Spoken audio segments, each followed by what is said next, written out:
Hello and welcome to another Monday Guitar Motivation. Hopefully you can see me and hear me okay. Please just throw in the chat hello and let me know if you can see me and hear me okay, and we'll go ahead and get started. I am live today. I'm back in my studio, so I am not gone. How you doing? Thank you so much for being here. It's so awesome. Edward is here.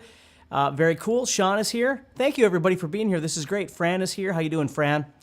So let me know if you can see me and hear me okay. Let me know if you can hear my guitar. Okay, and we'll go ahead and get started. So again, I don't want to take too much of your time. It's Monday. We all have to get started with our week, but I thought I would give you something to work on this week. Last week, we had talked about some major triads and trying to apply that to your fretboard. This week, we're going to do the same thing, only we're talking about minor triads and get you going with that a little bit, okay? So Alan is here. How you doing, Alan? So glad you're here, buddy. John is here, Brian is here, Glenn, Edward, Scott is here, Steve Jones is here, Andre is here. How you doing, buddy? And let's see here. Austin Mullaney is here. How you doing, Austin? Let's see here. Rizek, Rich is here. Yuha is here. So thank you, everybody. Already we have all kinds of people here. So let's go ahead and get started here. So last week what we did was I was just telling you how you could take one note like A and you could try and figure out Alan says, Alan Austin, if you don't know who Alan Austin is, super awesome, great guy. He says he's at home with COVID. I'm sorry to hear that, buddy. I hope you get better soon. That sucks. Great guitar player, great guy, for sure. So Sam is here, Daniel is here, Jamie is here. How you doing, Jamie? Very cool. So let's go ahead and get started. So last week we were talking about how we could take one note and we could learn how to play a major triad in 3 different ways around that note, okay? So let me just recap for 30 seconds here. So I was showing you how you could take A and you could play A, C sharp, and E to the left. And then we could take that same idea and play it over the top. And then we could go to the right and play the same thing. Okay? So we're taking the notes A, C sharp, and E. And again, it's okay if you don't know your theory, but that's what we're playing. And we're learning to play it to the left, we're learning to play it over the top, and we're learning to play it to the right. Okay? Today what we're going to do is we're going to do the exact same thing, but we're going to focus on minor, which means we're going to take the middle note and we're going to have to take that middle note and move it down 1 fret or 1/2 step. Doug Smith is here. How you doing, Doug? Felipe is here. Arlen is here. Duke is here. WCS is here. Dutch Demon Project, very cool, is here. Rick is here from Detroit. How you doing? There's also a Rick from Memphis here. Daniel Nunes is here. Very cool. So thank you for everybody for being here. David Whitmore is here. Eugene is here. Antonio is here. And Ram is here. Very cool. Awesome. I'm glad you're here. So, okay, so let's keep going. So let's take that same idea, but instead of playing it major, we're going to take the middle note and we're going to lower it 1 fret. So I'm going to be playing A and C and then E. Jeff is here. How you doing, bud? Ronnie from LA is here. Very cool. Thank you for being here, Ronnie. Mark is here. Dorian Gray, of course, is here. Thank you so much for being here. Okay, so I'm playing A, C, and E. So I'm playing the 5th fret, the 3rd fret, and the 2nd fret. So now let's play that over the top. So I'm going to go A over to this C and then to the E here. So you'll notice when I'm playing it to the left, I'm using my pinky, my middle finger, and then my first finger. When I play it over the top, I'm going to put my middle finger on that A and then drop down to the C with my first finger and then go all the way up to the E on that 5th string as well, 7th fret. And what I want you to do is when you're learning this, if you've never done this before, make sure you're using your ears to listen to those sounds, to listen to those notes. Eric is here. How you doing, Eric? Gary from Scotland is here. Drew from the UK is here. Thank you, everybody, for being here. This is great. Antonio is here from Brazil. Harris is here from Malaysia. Very cool. Thank you so much for being here, everybody. This is awesome. So if I go here, you can hear the same notes, the same pitches. Okay? And then I've got to the right. So what I'm going to do is put my first finger on that A, And I'm going to go, now you could go to your pinky here, to the C, and then the third finger right here. If you'd rather play it with your third and pinky like this, or third and middle finger, that would be okay too. But if you listen to all three of those, you can hear they're all going to sound the same in terms of pitch. And you can also kind of A-B that against what you were doing last week so you understand not only the visual difference, but the aural difference between a major and a minor that we're doing this week, right? Major was here, now minor is here. Major was here, now minor is here. So we're just lowering the third, okay? In theory, we call that a minor third. So we're going from A to C, which is a minor third, and then C to E, which is a major third. And again, if you don't know that, it's okay. But just use your ears for now. And of course, you can watch this on YouTube or Facebook or wherever. You can watch it as many times as you want to kind of get it. Let's see here. Eric is here from upstate New York. How you doing, bud? And Doug, let's see here. Doug says, question, Steve, do you have a course that specifically teaches triads and arpeggios, but more importantly, how to incorporate them into our playing? I do. It was just released from Guitar Zoom like last month or something like that. It's called Fretboard Framework, I think is what we called it. And it talks about triads and development of them across your fretboard and then how to use those in your playing. So if you get a chance, Doug, you can always check that out. Okay, thanks for asking. Caesar is here from Canada, Rusty from Texas, JC from Panama, Patrick is here from Slovakia, very cool. Angelo from Indonesia, let's see here, from the Netherlands. Different is your name on here, so Different is here from the Netherlands. How you doing? Michael is here from South Wales. Thank you, everybody. This is so great. I'm so glad that you're taking time out to hang out with me. This is great. So if that makes sense, so we'll keep going here. So we have minor, to the left, over the top, to the right. So now let's move to the fifth string and do exactly the same thing. So I'm going to go to the A. I'm going to go up here to the 12th fret. I can work to the left. So I'm playing 12, 10, and 9. And then over the top would be 12, 10, and then 14 on that same string. So you notice again, I'm using my middle finger, same fingers I was using over here. And then to the right, I'd put my first finger on that 12. And you know, you might when you're down here, you might use your third or your pinky and your third because the frets are a little bit bigger. And maybe when you come up here, you use your first and your third and your middle because the frets are a little smaller. It doesn't matter, whatever works for you. Let's see here. Thank you, Eric. Eric has some really kind words to say. I appreciate that. Sheila from Amsterdam is here from the Netherlands. That's awesome. Thank you. Luke is here from South Africa. Thank you so much. Dorian says that shirt is sinful. Yeah. Thank you. Let's see here. Wallet is here from Jordan. How you doing? Pradeep is here. Thank you so much for being here. Martin is here from Switzerland. Larry from Illinois. Thank you so much, everybody. So we now have our minor triads on the 5th string and the 6th string. We're working to the left, over the top, and then to the right. And again, that's my perspective. You might be flipped around if you play the guitar the other way, but you get the idea. So now I'm going to go to the 4th string. It's going to work the same way. I'm going to the 4th string. I'm going to work to the left, only this time it's going to look like this. It's going to go 7, 5, 5. Because of that tuning between the G and B strings, it's going to look different. I can't play this because it's not going to work. So I'm playing my 3rd, 1st, and then 1st again. Okay? Yes, this is the Cort G290 Fat number 2, which I don't know if it's available yet for purchase, but it's a great guitar. It's a lot of fun to play.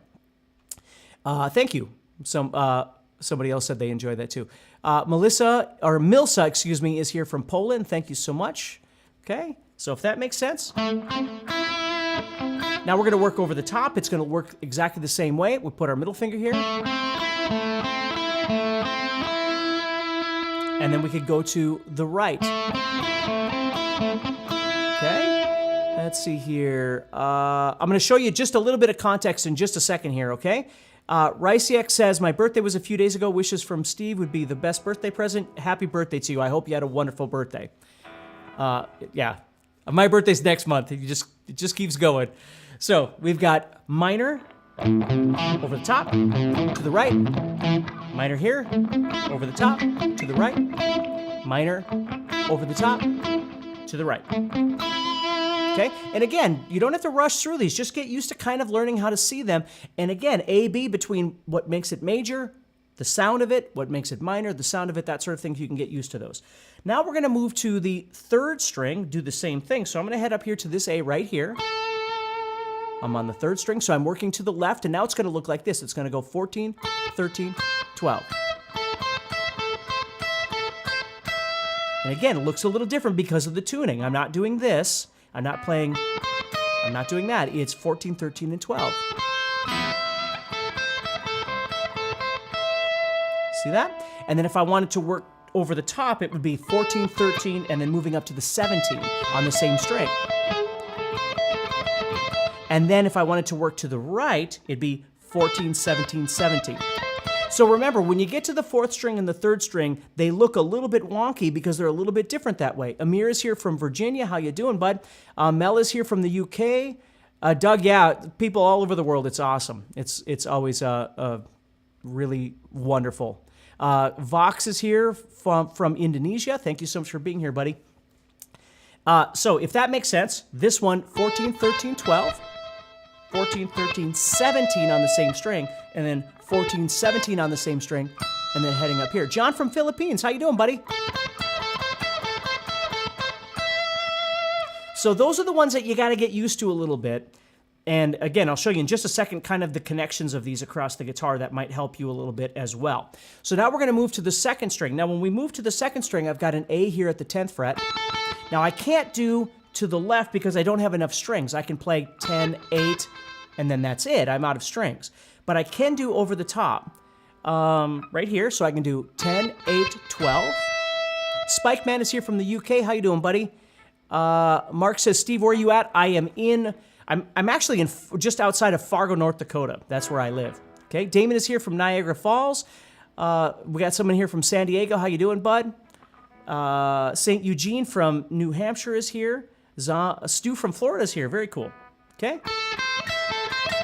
Raheel says, I understand moving left and right, but what does over the top mean? It means, if you think about it, when I play, like if I jump down here and show you, when I'm playing to the left, this is just a visual thing I'm thinking of. I'm moving my fingers toward the left. When I do this one, there's really no other good name to call it but over the top. I'm staying in this one spot. And then to the right is over here. So it's just a visual way of looking at it. That's all it is. Okay? So we've got 14, 13, 12, 14, 13, 17, and then 14, 17, 17. Okay? And then we come over here, we've got 10, 8, and we can't do the over to the left, but we can do over the top. And then here, we can do 10, 13, and then 12. So we can do to the right as well. So that's what you try and practice are those. Now, just like last week, what we want to be able to do is kind of connect these together, okay, into larger pictures, whether it's something that moves you this way across the fretboard or something that moves you this way across the fretboard. So what I like to do, let's say, for instance, I took this one down here and I played this. Now that one to the left there, I'm playing 5, 3, and 2, and it's leading me from the 6th string to the 5th string to the 4th string. So then what I could do is I could just simply move into another position. Right there, I'm moving to the 7th fret, which is the A. I already showed you this one. But I'm on the 4th string doing to the left again. So I'm moving from this one. And then I could move to the A here and play over the top. And you'll notice I'm doing 3 different ones, and it's moving me across the guitar this way.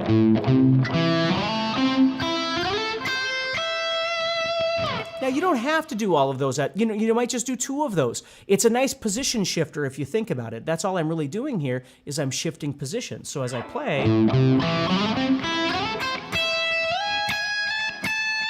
you could do something like that. Or if you want to play over the top, I could go here and play what I call to the right, and then play to the left, and connect those 2 together, and then I would stay in the same spot there. Thanks, Mark. And I could just put those 2 together right there. You see? You can do this any way you want. Like, one thing that I do a lot is, let's say I'm up here in A minor and I'm doing to the left here at the 12th fret. Okay? And then I could do this one over the top right here. So I'm going... And of course, if you know anything about sweeping, that's a perfect spot to try and do that sort of thing too, because it's all sitting in one spot, and the way that you're using your fingers makes it easier to try and move from one string to the next. Where when you're doing something like this,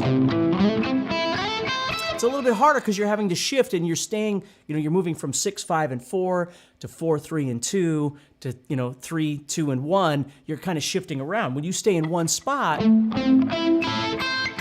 can just kind of move through that, and it makes it a little bit easier. Here's something else that I like to do is I'll do that same idea of kind of slicing through, where I'll play, again, to the left, and then move to the 3rd string here and play to the left, and put those two together and make a pattern out of that.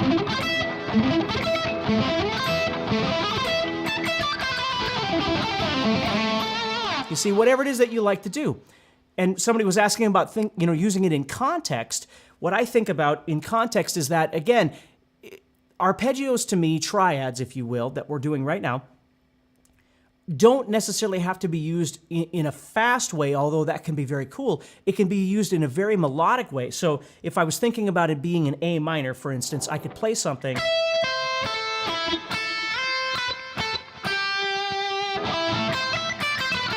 You see how I could take just the idea of that triad and then wrap around a scale.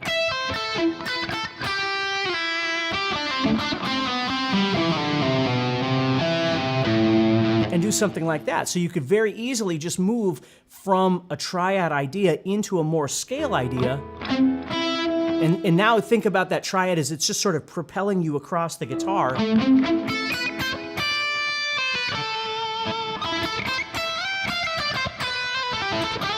See how that works? And so it works really nice if you always think about when you're playing, like I always call it, there's a lot of words I use, but dynamic contrast, where when you're playing, you're trying to think, if you're playing too scalular, if it sounds like you're playing too many just up and down ideas, you try and figure out how to break out of that. And one thing that I use a lot is what I call intervallic movement, which is, playing where I kind of jump around and I bounce around. Well, triads are great for that because they force you to only play one or two notes on a string, and then you have to move. So you don't get that scale sound. So if you break up your scale motion with some occasional, again, whether you call them arpeggios or you call them triads, it's really nice to do, because when you're playing, see, you can always drop into that.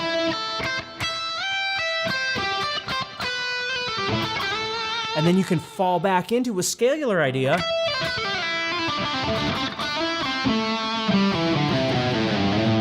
And then fall back into a triad anywhere you want. And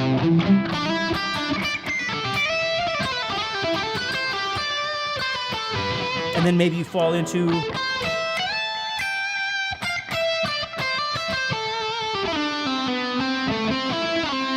you could just do that anywhere you want. It's a great thing to learn how to do. And as Michael says, it's very melodic, which is absolutely true. So hopefully this will help you this week, give you something else to work on. Last week we did major. This week we worked on minor. Next week I have no idea what we're going to do, but I'll figure out something for you, all right? So take care. Have a great week. Stay positive. Keep practicing. If you're looking for any guitar material, always head over to guitarzoom.com. Check out what I've got for guitar courses, what we've got to offer for memberships, that sort of thing. And most importantly, keep practicing and stay positive. Sometimes it's not easy to do. I want you to work as hard as you can at it, all right? So take care.